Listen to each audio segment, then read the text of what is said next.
ನಮಸ್ಕಾರ AVK hobby ಐಡಿಯಾಸ್ಗೆ ಸ್ವಾಗತ.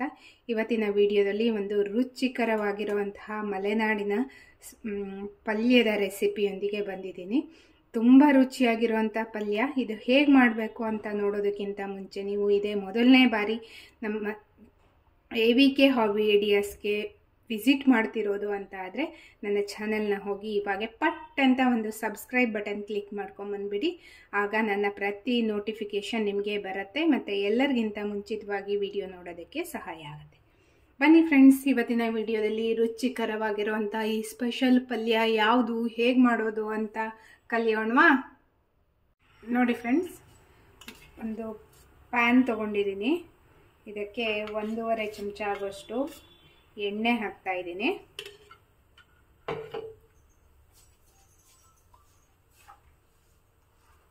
ನಂತರ ಉದ್ದಿನಬೇಳೆ ಒಂದು ಅರ್ಧ ಚಮಚ,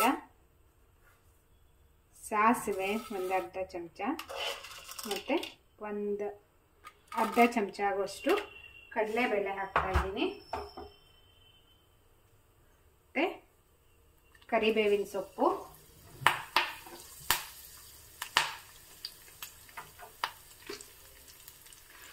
ಇಂಗು,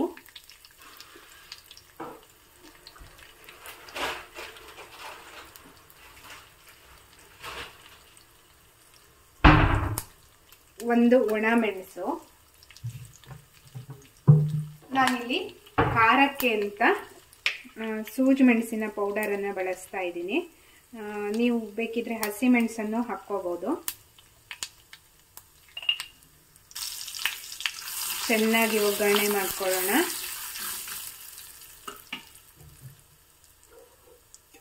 ಒಂದು ಚಿಟಿಕೆ ಆಗುವಷ್ಟು ಅರಿಶಿಣವನ್ನು ಸಹ ಹಾಕ್ತಾ ಇದ್ದೀನಿ.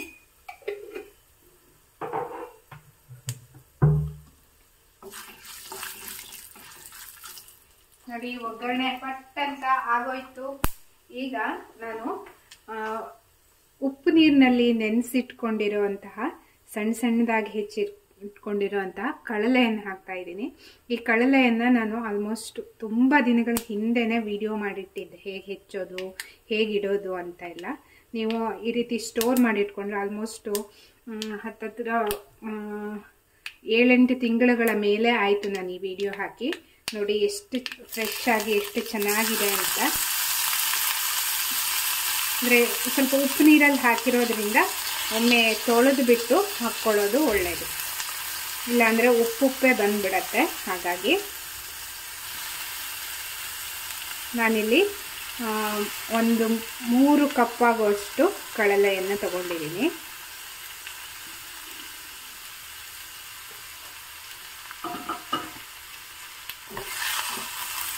ಚೆನ್ನಾಗಿ ಒಮ್ಮೆ ಮಿಕ್ಸ್ ಮಾಡ್ಕೊಳ್ಳೋಣ.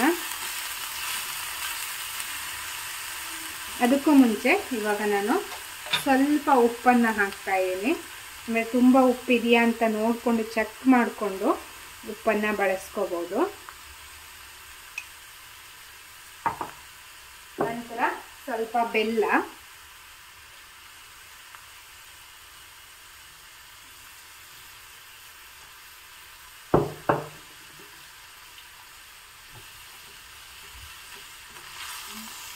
ಈಗ ಎಲ್ಲವನ್ನು ಸೇರಿಸ್ಕೊಂಡು ಮಿಕ್ಸ್ ಮಾಡೋಣ.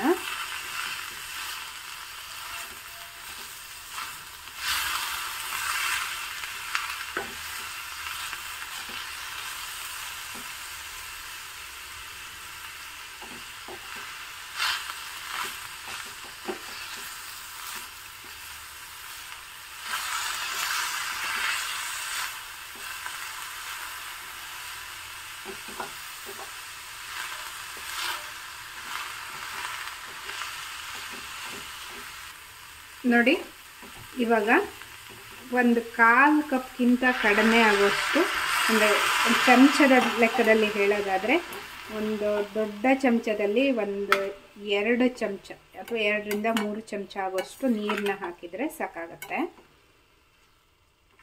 ಇದು ನೀರನ್ನ ಒಡೆದ್ಬಿಡತ್ತೆ ಬೇಗನೆ. ಅಂದರೆ ಉಪ್ಪೆಲ್ಲ ಕರಗಬೇಕಲ್ಲ, ಉಪ್ಪು ಮತ್ತು ಬೆಲ್ಲ ಹಾಕಿರೋದೆಲ್ಲ, ಹಾಗಾಗಿ ನೀರನ್ನ ಬಳಸಿದ್ದೀನಿ ನಾನು.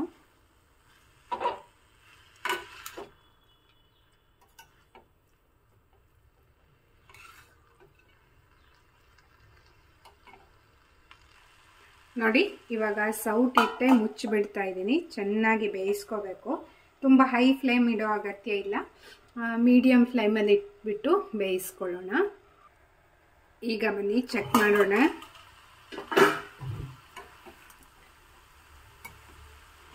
ಆಲ್ಮೋಸ್ಟ್ ಇದಿವಾಗ ಒಂದು 70% ಅಷ್ಟು ಬೆಂದಿದೆ ಚೆನ್ನಾಗಿ. ಈಗ ಇದಕ್ಕೆ ನಾನು ನಿಂಬೆ ಹುಳಿಯನ್ನು ಹೇಳ್ತಾ ಇದ್ದೀನಿ. ಅರ್ಧ ಕಡಿಯಾಗೋಷ್ಟು ನಿಂಬೆ ಹುಳಿ ಹಾಕಿದ್ದೀನಿ. ಚೆನ್ನಾಗಿ ಒಮ್ಮೆ ಮಿಕ್ಸ್ ಮಾಡ್ಕೊಬಿಡೋಣ. ಈ ಕಳಲೆ ಪರಿಮಳ ಅಂತೂ ಎಷ್ಟು ಚೆನ್ನಾಗಿ ಬರ್ತಾ ಇದೆ ಅಂದರೆ ಇವಾಗೇ ತಿನ್ಬಿಡಬೇಕು ಅನ್ನಿಸ್ತಾ ಇದೆ ಪಲ್ಯನ, ಅಷ್ಟು ಘಮ ಬರ್ತಾ ಇದೆ.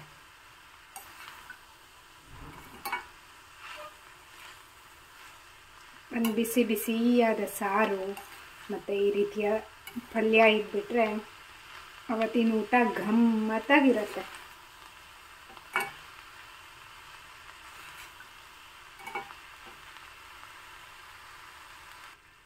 ನೋಡಿ ಇನ್ನೊಂದು 6-7 ನಿಮಿಷ ಹೀಗೆ ಮುಚ್ಚಿಬಿಟ್ಟು ಮತ್ತೆ ಬೇಯಿಸ್ತಾ ಇದ್ದೀನಿ.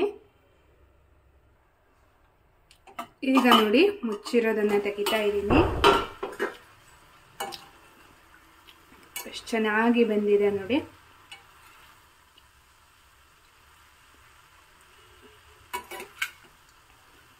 ರುಚಿಯಾಗಿರುವಂತಹ ಮತ್ತು ಪರಿಮಳ ಭರಿತವಾಗಿರುವಂತಹ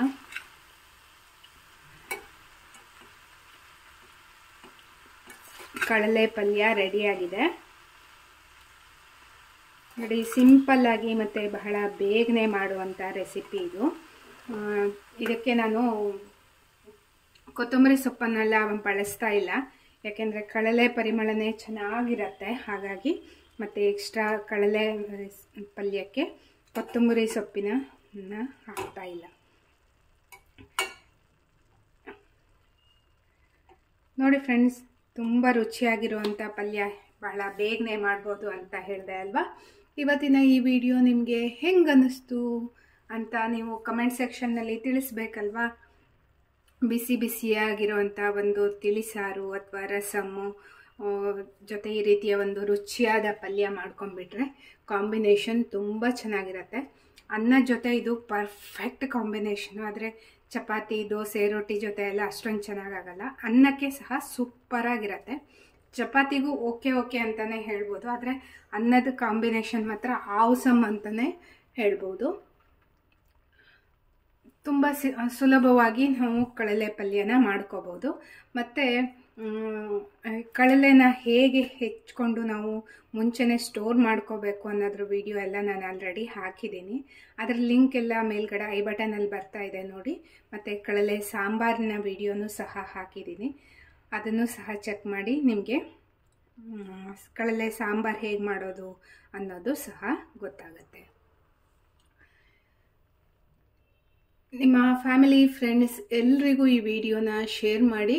ಇದರಿಂದ ಅವರಿಗೂ ಸಹ ಒಂದು ಹೊಸ ರುಚಿಯನ್ನು ಕಲಿತಾಗೆ ಆಗುತ್ತೆ. ಮತ್ತು ಈ ಕಡಲೆ ನಿಮಗೆ ಮಂಗಳೂರು ಸ್ಟೋರ್ಸ್ಗಳಲ್ಲೆಲ್ಲ ಸಿಗತ್ತೆ ರೆಡಿ, ಉಪ್ಪು ಹಾಕಿರೋದು. ಅದೇ ನಾನು ಹೇಳಿದ್ನಲ್ಲ, ಉಪ್ಪು ಹಾಕಿರೋದ್ರಿಂದ ಒಂದು ಸರಿ ಚೆನ್ನಾಗಿ ಒಂದು 2-3 ಸಾರಿ ತೊಳ್ಕೊಂಬಿಟ್ಟು ಯೂಸ್ ಮಾಡ್ಕೋಬೋದು.